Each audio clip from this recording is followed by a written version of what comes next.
Hey there, my name is Evie. I'm 34 years old and recently I've had to make one of the hardest decisions of my life. Let me tell you a little bit about myself. When I was born, my parents were dirt poor. They had been planning to save up to have a child together, but my mom ended up getting pregnant. They didn't have the heart to abort the baby, so I was born. Now, before I was even born, my parents' relationship was rocky. My father would constantly yell at my mom for the smallest of things, and he'd very often be drunk out of his mind.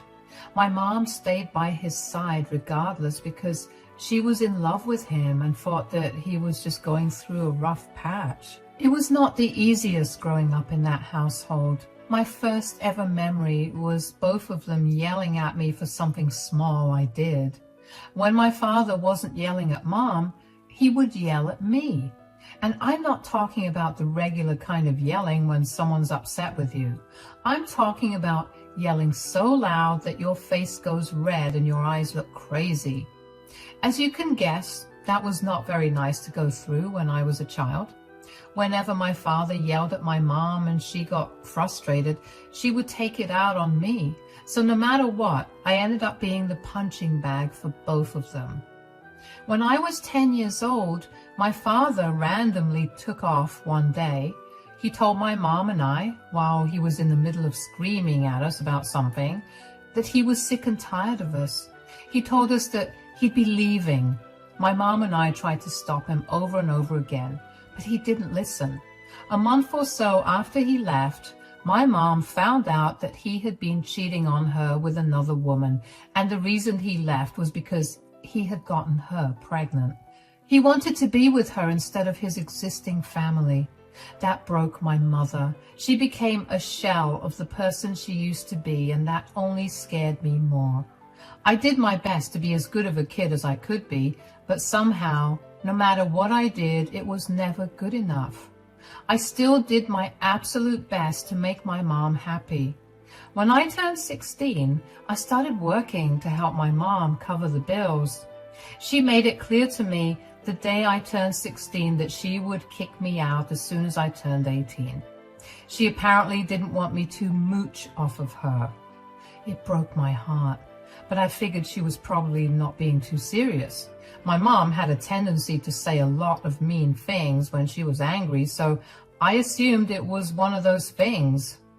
I still saved up money just in case. I figured if she wasn't being serious, I could use that money to help get me through college.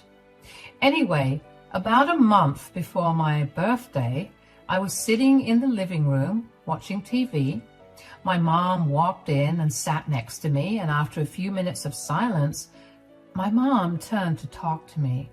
"You're turning 18 next month. I hope you have everything in order." "What are you talking about?" "I told you that you wouldn't be able to live here with me after you turned 18. "Are you seriously kicking me out?" "I'm not kicking you out. I'm preparing you for the big world. I can't keep taking care of you even when you're an adult." "You're supposed to take care of me. That's literally what it means to be a parent." "Being a parent means taking care of children, not grown adults." "Do you seriously think that as soon as I turn 18, I'll magically gain the insights of an adult?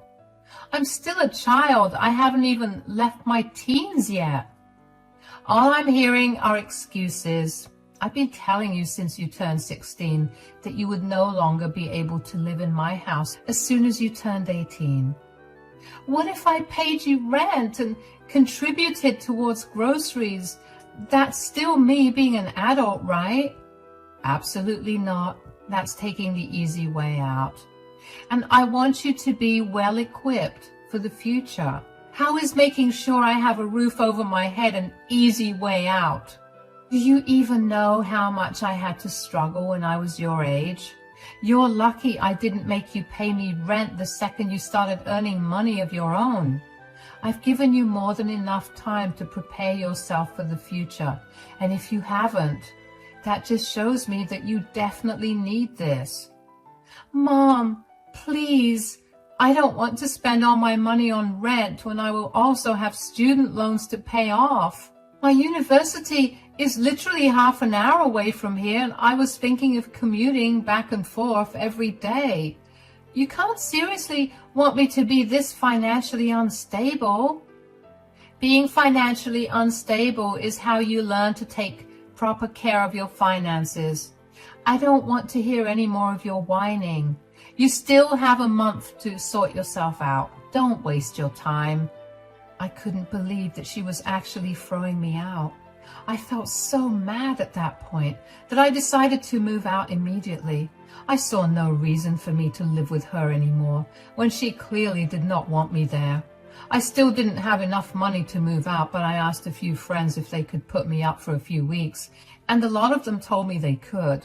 So the next night, I packed all my things up, and while my mom was asleep, I moved out. My mom called me the next day to ask me where I was, and when I told her that I'd moved out, she said, and I quote, "Good riddance." Yeah, needless to say, I did not have the best relationship with her after that. I struggled for a long while after that. I had to find a way to increase my hours at work along with keeping up with my studies. Thankfully, I had some great friends who supported me throughout the whole thing. They made sure I was fed and had a roof over my head, and honestly, those were things that my mother could barely do without complaining. So to see them do that for me out of genuine kindness made me feel so many different kinds of emotions. I knew then that I had to work as hard as I could to break out of the cycle that my mom had put me in. About 6 months after I moved out of my mother's house, I managed to save up enough to rent an apartment that was a little further away from my university. But I didn't mind. I worked as hard as I could, and after I graduated college, I managed to land a great job. Since I was still a fresher and didn't have much experience, I wasn't paid as much as I liked, but my supervisor kept an eye on me. She always told me that I had great potential and she'd beg me to stay with the company. Since she believed in me, I decided to continue working there, and within a year, I'd gotten a huge promotion that came with a huge increase in my pay. I could then finally rent a better apartment and I could live more comfortably in general. During all this time, I barely spoke to my mother. The most I spoke to her was for a minute, and only to wish her on her birthday and around the holidays. She never bothered to ask me about how I was doing, and while it hurt initially, I eventually got over it. But one day I got a call from the hospital because my mother had had a bad fall and had a hairline fracture on her hip as a result. I rushed over to be by her side during the whole thing, and that kind of rekindled our relationship. We never explicitly apologized, but we knew that we wanted to be back in each other's lives. Of course, it didn't mean that I'd forgotten about what she'd done to me, but she was my mother at the end of the day, and I was the only family she had left. We still didn't speak to each other very often, but we spoke to each other a lot more than we used to. One day, my mom called me out of the blue while I was still at work. I was worried that something must have happened, so I immediately picked up the call. "Hi, sweetie." "Hi, Mom. Is everything all right?" "Not really." "Oh, why? Is it your health?" No, nothing like that. I'm just struggling a little financially." "Oh, no. How come?" "Well, you know, my health hasn't been the best recently, and all those trips to the hospital emptied out my bank. I can't keep paying the mortgage for the house anymore." "Okay, I'll send you the money every month. How much will you need?" "No, don't do that." "Why? You need money, right? I can help you, so please let me know." "It's beyond embarrassing for me to take money from my own daughter. I was the one who forced you out of the house when you were 18 because I thought that you needed to learn how to be financially independent. I can't be hypocritical like that. Who cares about that now? Yeah, I didn't like it back then, but I did become independent, and now that I'm in a better place financially, I want to help you out." You're my mother and you're struggling, so of course I'll help you. I really love that you want to help me out, but still, I don't want you to send me money. Okay, then what do you propose to do about this situation? I love you, but I can't put you up in my home. You and I know that if I let you stay with me, we'll be miserable because we both have different ways of doing things, and we'll keep arguing with each other. Renting another place will be far too expensive for me right now because I also just moved into my apartment. I know, but I thought about it and realized something. I was planning on leaving this house to you after I died anyway, so why don't I transfer the ownership to you now? In exchange, you'll have to pay the taxes and utility bills. I have enough money to buy groceries and other things that I might need. That would still be a little expensive for me. I know, but I'm sure if you budget a little bit harder, you'll be able to afford it. Plus, in the long run, you'd be a homeowner. It's a win-win overall. It'll just be a struggle initially, but I'm sure that you'll be able to overcome that. Okay, why don't you give me 2 days to think it over and I'll get back to you about it. All right, please think about it properly. If you say you can't, I'm going to have to figure out where I'm going to go. Don't worry, we'll work something out. Take care of yourself and let me know if you need anything else. I'm not going to lie, but I really did not want to take on that burden. I had only just managed to pay off my student loans, and I did not want to deal with yet another loan. I tried my best to figure out where my mother could go if I said no, and there was literally no way for me to do anything. Helping my mom rent out a flat for years only to get nothing in return would be a horrible decision for me. If my mom transferred the house to me, I'd have to deal with an even bigger tax bill than she was footing because the value of the house must have gone up since she and my father bought it. Since I couldn't figure out what to do by myself, I took up the situation with my accountant, and after running a few calculations and considering all the pros and cons, we decided it would be best for me to take possession of my mother's house now. When she leaves, I can easily move in, or I could sell the house for a greater price and I'll still end up making a profit. When I told my mom the news, she was ecstatic. She thanked me over and over again, and a part of me was glad that I could help her out. Once the paperwork was completed, my mom stayed as a tenant in the house, except she was living for free while I took care of all the maintenance. Initially, my mom was careful about asking me for things regarding the house, but over time, she became demanding, like she'd one day wake up and feel like the house needed a paint job. And if I said no, she'd pester me for weeks until I eventually blocked her, threatened to evict her, or gave in. Anyway, that's what it was like for 2 entire years. My relationship with my mother somehow improved and worsened at the same time, and I have no idea how that's even possible. One day, though, while I was in the middle of a meeting, my mom began spamming my phone with calls. I couldn't answer at that moment, but I couldn't help but feel something was seriously wrong because she never spammed me like that, even when she needed something desperately. As soon as the meeting was done, I called her back. Hi, Mom. Sorry, I couldn't pick up your call earlier. I was busy. Hi, darling. It's okay. I called you because I needed to ask you about something.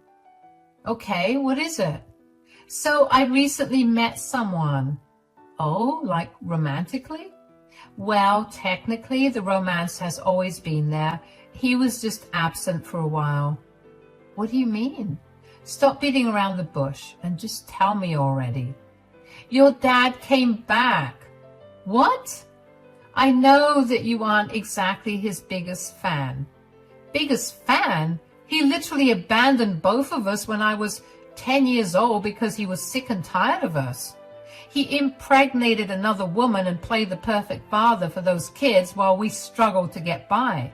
I know, but he came back last month and he's been showing me how much he regrets leaving us behind. He's a changed man, Evie, so I've decided to give him another shot. You cannot be serious. I am. I know you don't agree with it, but this is my life. You have no say in what I do. Why did you even call me to tell me about this then? Because I want to give this house back to him. What? Are you out of your mind? The house had always been his. He gave it to me right before he left because he pitied me. Now that he's back, I want him to have his house back. I'm not giving him that house. Since that house is in my name, I also want him out of there. I only allowed you to stay there. If he wants to live there, I expect him to pay me rent. You can't make your father pay rent for a place he owned. First of all, he is not my father. He was not there for me at all, and as far as I'm concerned, my father died when I was 10. Secondly, he used to own the house, and now I do. If you sold your house to someone else and then asked the buyers if you could live there, would you not pay them rent for it? You never bought it from me, though. I want you to transfer the house over to him. It was under my name, and I can easily make it look like you forced me to give you the house. Why are you choosing the man who left you to suffer over your daughter who's done everything in her power to help you? Stop being so dramatic. I don't care what you do. I'm not giving you the house. Take some time to think about what you're really doing. As soon as that man gets the house, he's going to abandon you again. You're making a bad decision. I'm telling you for the last time that I want the house in his name again. And I'm telling you for the last time that I'm not doing it. Goodbye. I can't even describe the emotions I felt during that call. All I knew was that I felt rage coursing through me. I had no idea how my mom could have let my deadbeat father back into her life just like that, when he'd done nothing but torture her for years before finally leaving her to take care of me all by myself. More than that, I couldn't believe that she wanted to give the house back to him. He left that house behind to my mother when he left her because that was his pathetic apology for abandoning us. To give it back to him while I was sure he was not earning anything was the stupidest thing I'd ever heard of. Over the next week, Mom kept trying to get me to transfer the home to my father, but I kept refusing. I would not give in to that whim of hers. And then one day I got visited by Adult Protective Services, which is essentially a protective service for the elderly. Apparently my mom had phoned in and told them that I had coerced her into giving up her house, and I was now financially abusing her. Of course, they took that case very seriously. I had to do a lot of talking and showing proof to convince them that that wasn't the case. More than anything, I couldn't have a criminal record on my name because my company would fire me immediately and I would have a hard time finding another job. As soon as the APS agents were gone, I called my mother. You called Adult Protective Services on me? I told you to do what I said. I can't believe you really jeopardized my life over this. Do you know the kind of trouble I would have been in if they actually believed that I had coerced you into signing the house over to me and had been financially abusing you? I don't care about any of that. I told you in our last conversation that you would be in a lot of trouble if you didn't sign the house off to your father. I told you that I didn't want to do that. He's going to abandon you, and the last thing I want is for you to be stranded when you have no money for yourself. Why do you always assume the worst out of everything? I'm not assuming the worst out of the man. I know firsthand what he's like, something you should know even better. Why is he back in your life right now? Because he wants to atone for what he did before. Bull.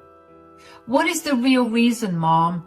That man has no heart. Why did he abandon his family for his previous one, 20 years after he left us? Well, he was having an affair with another woman and his previous wife found out, so she divorced him. He has nothing to his name because she took everything from him. So he came crawling back to you, and you're okay with that? I've known your father since we were kids. I know that he's a good man deep down. He's made a few mistakes over the last few years, but he realized them and he's working hard to make up for them. Spilling milk is a mistake, not abandoning your wife and child. He wants the house for something else. I will not let you fall for this trap. I'm not stupid enough to not know when someone is playing with me. I don't need you to protect me. You need to sign over the house to him or I will make things even worse for you. Don't think I won't fabricate evidence against you. Wow. Why are you so adamant about this? What is that man possibly doing to make up for the past 20 years that you're willing to throw your daughter under the bus this way? He's doing all the things he never did, and I can see how much he's hurting over what he did to us. I want to help him, and I know this is the best thing I can do for him. Does he have any money, or are you supporting him? I am, but that's none of your concern. You couldn't afford the mortgage before. What makes you think you can do it now?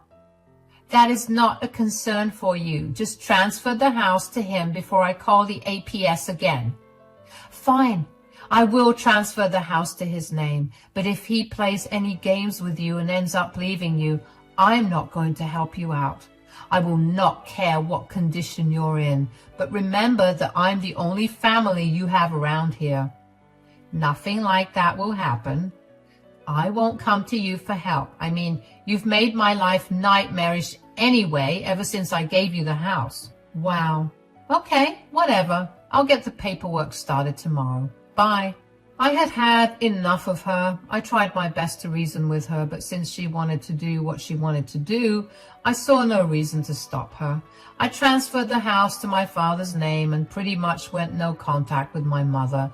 I didn't block her number or anything, but I made sure to avoid all calls and texts from her. More than anything, I was mad that I'd invested so much in that house, only for it to go back to the deadbeat. I couldn't bring myself to even forgive my mother at that point. Over the next year, I focused on my work and decided to try to climb higher on the corporate ladder. I was doing a great job and even managed to get another promotion. Just as I was beginning to forget about the pain of my own mother betraying me, I got a call from her. It had been a long while since she called me, but I still ignored it. I knew that I wanted nothing to do with her. The issue was that she would not stop calling me, so I eventually picked it up. Evie, you finally picked up my call. What is it? I have no time for this. I'm sorry. I'm so sorry for the way I treated you before. Why are you apologizing to me right now? Did something happen to you? I'm homeless. Please help me. Oh, wow. What a shocker. How did this happen when I specifically told you that this would happen anyway? Please don't be mean right now. I know you were absolutely right, but you have to help me out right now. I have to. I don't think I have to do anything to help you out. I know more than anyone else how much you love to hold grudges against people who wronged you, but I'm your mother. Please just show me some compassion and help me out. Mom, I would love to help you out, but I can't. I told you over and over again not to give your house to that man. I barely knew him as a person, but I knew enough to warn you. Instead of listening to me, you tried to destroy my life. I messed up. Big time, I know. But you have no idea how hard Graham had been trying to get me to forgive him. I saw how much work he put into making up for what he did to us, and I couldn't just not help him out. If he really wanted to make up for his past actions, shouldn't he have contacted me too? If he was truly that sorry, then he should have tried to apologize to his daughter, who he left behind even when she cried uncontrollably for him to stay. Did he even ask you about me as a person, or did he only see me as the owner of the house? He did not. But what's done is done now. The house belongs to him and his family now. I want to stay with you until we find another place for me. I told you, I'm not helping you out. But what do you mean by the house belongs to his family? Well, it turns out that he hadn't actually divorced his wife, but they'd fallen on hard times, so he came to get his house back because they had no other place to stay. They kicked me out, and now I'm living out of my car. Wow. What a scumbag. I completely agree with you. So will you help your poor mother out? Absolutely not. And just in case you try to get the law involved again, I made you sign a contract saying that if you asked me for help, I would not be obliged to help you. You ruined your only relationship with family for a man who abandoned you. I hope you're happy about that. Good luck figuring things out. I know I sound heartless, but I had gotten tired of my mom's shenanigans. I had warned her several times not to make that decision, but she chose to go behind my back and try to get me in hot water. I could have lost my job if that did turn into a criminal charge, and then I'd be struggling just like her. I worked hard to get myself out of poverty, and I would not let her put me back there again. She had made her bed, and it was time for her to lie in it. Of course, I felt horrible about what I was doing to my mother, but I also knew that this was what she did to me when I was barely an adult. I didn't want to be just like her. So as a financial act of kindness, I sent her a good amount of money and told her that I was not going to help her out again. I got a few calls from her friends telling me how horrible I was, but I reminded them all that she had brought this on herself. I had done everything I could for her, and if she still chose to go against me, there was nothing more I could do. I also encouraged them to take her in since I was horrible for doing that to her, and all of them went silent after that. I heard that a few of them had helped her out, but there was not much they could do for her either. My mother ended up getting government aid, and she's just barely getting by. I hate to see her like this, but she has to suffer the consequences of her actions. Thankfully, she hasn't caused me any more trouble. She realized pretty quickly how fast her signing the contract with me backfired. She blocked me everywhere, but not before texting me a bunch of curses and calling me a worthless, useless brat. So I guess I dodged a whole bullet there. It's been hard to come to terms with my decision, but I've been in therapy, and my therapist helped me realize just how much of a doormat I had been with my mom. I did whatever she said, just because I felt obligated to, and I had suppressed all my negative emotions towards her for years. She'd hurt me so many times and in so many ways that I grew numb to her actions. I'm glad I finally stood up for myself, because I know that if I had given in and helped her out, I would not have been in a good place mentally. I'm sure that my mother will be able to get through this, and if she really needs me, I'll help her out. For now, she'll need to struggle a little bit and learn from her mistakes. I finally feel like I can breathe freely now, and I'm going to make the most of it. Not owning the house has cleared my budget by a lot, so I'm treating myself to a lot of things I missed out on over the last few years. As bleak as things may look for me right now, I know that the future will be bright.